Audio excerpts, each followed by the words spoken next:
Welcome to my channel Vemarpu Devi. Sunday special వచ్చి chicken curry వండుతున్నాను.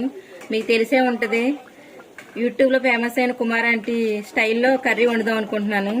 దానికి ఏం కావాలో ఏమేమి వేస్తానో చూద్దాం రండి.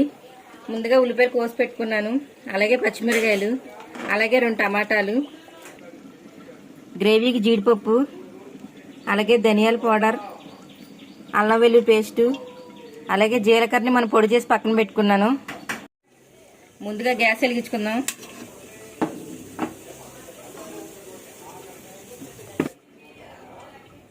సరిపడా ఆయిల్ పోసుకుందాం. ఈ కర్రీకి ఆయిల్ ఎక్కువ అనేది పోసుకోవాలి. నేను పోసుకున్న ఆల్రెడీ హీట్ ఎక్కింది. ఇందులోనే కోసుకున్న ఉల్లిపాయ ముక్కలు వేసేసుకుందాం.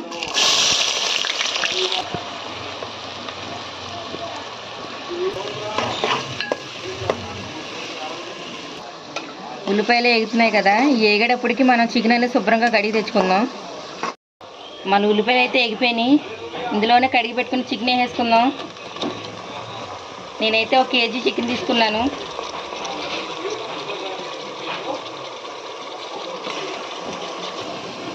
చికెన్ అయితే వేసుకున్నాను. ఒకసారి ఇలా కలిపేసుకుందాం.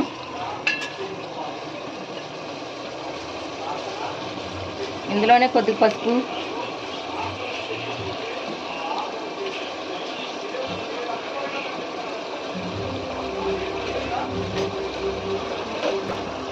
సరిపడా ఉప్పు కూడా వేసేసుకుంటున్నా.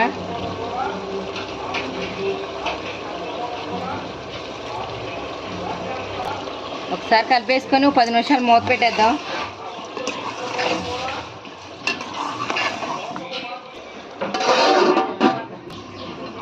గ్రేవీకి మనం జీడిపప్పు వేసుకొని మిక్సీ పట్టుకుందాం. ముక్కలైనా పర్లేదు, ఇలా జీడిపప్పు అయినా వేసుకోవచ్చు.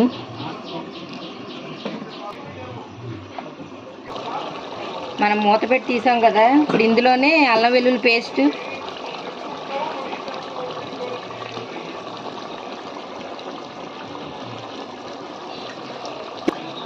అలాగే ధనియాల పౌడర్, అలాగే జీలకర్ర పొడి చేసుకున్నాం కదా, అది కూడా వేసుకుందాం. ఒకసారి కలుపుకుందాం.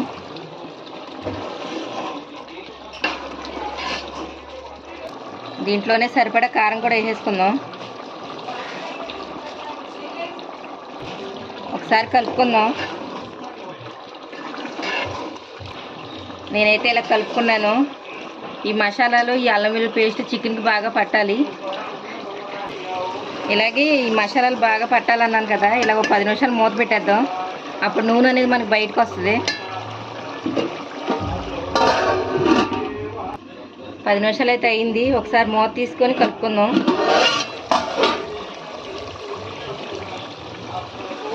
చూసారా, ఆయిల్ అనేది ఇలా బయటకు వచ్చింది.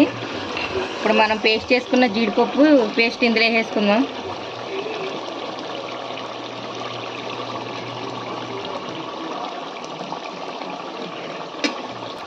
మనం పేస్ట్ వేసుకున్నాక మిక్సీ జార్లో కొద్దిగా వాటర్ పోసుకొని ఆ గ్రేవీలో వేసేసుకుందాం. ఒకసారి కలుపుకుందాం.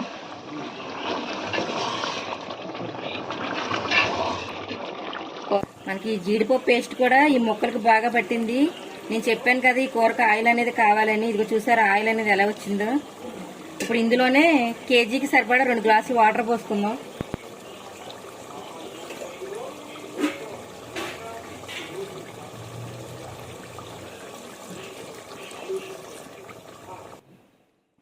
నేనైతే 2 గ్లాసులు నీళ్ళు పోసుకున్నాను. ఇప్పుడు ఇందులోనే టమాటా ముక్కలు కోసి పెట్టాను అన్నాను కదా, అవి కూడా వేసుకుందాం. ఇంక ఇది ఉడుకుతమే ఇలా కలిపేసుకున్నాం. మూత పెట్టేసుకుందాం. ఇంకా ఈలోగా మనం అసలైంది ఉంది, కుమార్ ఆంటీ సీక్రెట్ మసాలా, దాన్ని తయారు చేసుకుందాం రండి. చెప్పాను కదా సీక్రెట్ మసాలా అని. వాటికి ఇలాగ దాల్చిన చెక్క,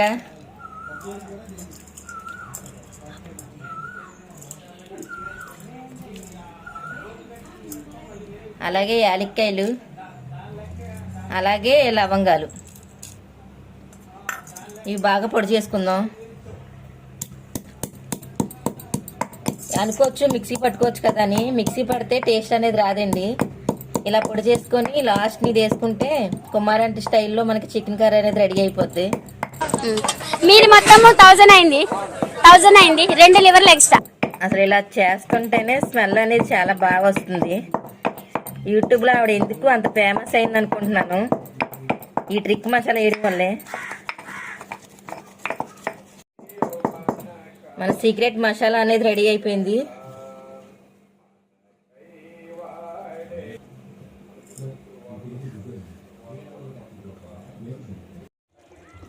కర్రీ అయితే ఇలా ఉడికిపోయింది కదా.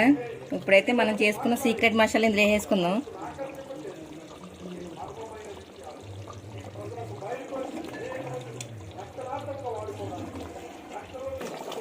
మన కర్రీ అయితే అయిపోయింది.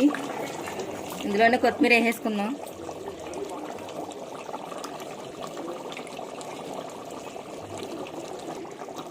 ఒకసారి కలుపుకొని ఒక 5 నిమిషాలు మూత పెట్టుకొని దింపేద్దాం. నేను చికెన్ గ్రేవీతో వండుకున్నది దీనికోసమే. ఇది పుదీనా పలావ్ మాట. ఆల్రెడీ మన యూట్యూబ్ ఛానల్లో ఒక వీడియో చేసి పెట్టాను. నాకు బాగా నచ్చింది ఈ పలావ్ అనేది. అందుకనే మళ్ళీ మా పిల్లల కోసమని ఈ సండే చేశాను. అందుకే వీడియో అయితే చూపించలేదు. ఇదిగోండి చూడండి, ఇది పుదీనా పలావ్ మాట. అందుకే చికెన్ కూర కుమారంటి స్టైల్లో గ్రేవీతో కావాలని చెప్పి ఆవిడ యూట్యూబ్ ఛానల్లోకి వెళ్ళి చూసి మరీ వండానమాట. సేమ్ ఆవిడ ఉన్నట్టే చేశానండి, కానీ చాలా చాలా బాగా వచ్చింది. ఈ వీడియో నచ్చితే లైక్ చేయండి, షేర్ చేయండి. మరిన్ని వీడియోల కోసం చూడండి. Bye friends.